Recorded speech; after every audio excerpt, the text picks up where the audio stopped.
د امر بالمعروف نهي عن المنکر او شکایتونو اورېدلو وزارت د تیر 1400 هجري لمریز کال په اوږدو کې د ټولنې اصلاح، د اسلامي احکامو د تطبیق، د دیني ارزښتونو پیاوړتیا او د معروفاتو اقامې، منکراتو مخنیوي په برخه کې ګڼ شمېر فعالیتونه ترسره کړي دي. د یاد وزارت د مسؤلینو په یاده موده کې د ښځو د حقونو په برخه کې نږدې 6,000 قضیو ته رسېدنه کړې ده،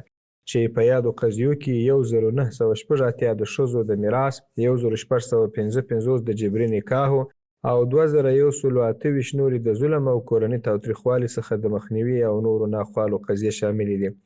د امر بالمعروف نهي عن المنکر او شکایتونو اورېدلو وزارت مسؤلین توانېدلي چې د تیر هجري لمریز کال په اوږدو کې د دیني علماو او قومي مشرانو په همکارۍ د هیواد په بېلابېلو ولایتونو کې په ټوله ییز ډول 3800 لویې او وړې شخړې او دښمنۍ په اصولي ډول حل او په دوستۍ باندې بدلې کړي.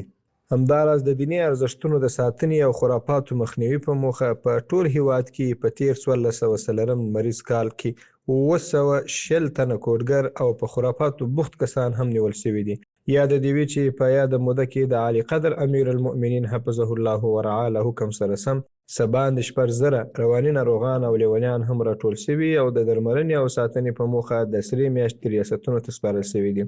له بلې خوا بیا محتسبینو د احتکار د مخنیوي، د قیمتونو د کنټرول او د بې کیفیته او تر وخت تېرو توکو د مخنیوي په برخه کې هم ګڼ فعالیتونه ترسره کړي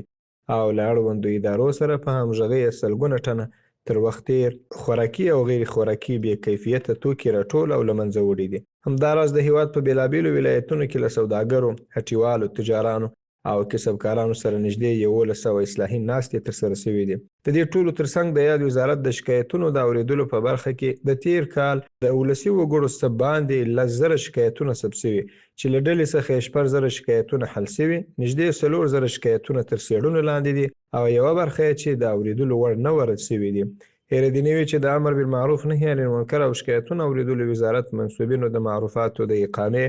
او د منکراتو د مخنیوي په موخه د دیني علماو او قومي مشرانو او د ټولنې له بېلابېلو قشرونو سره د ټول هیواد په کچه نږدې 93,000 اصلاحي او دعوتي ناستې هم ترسره کړي دي.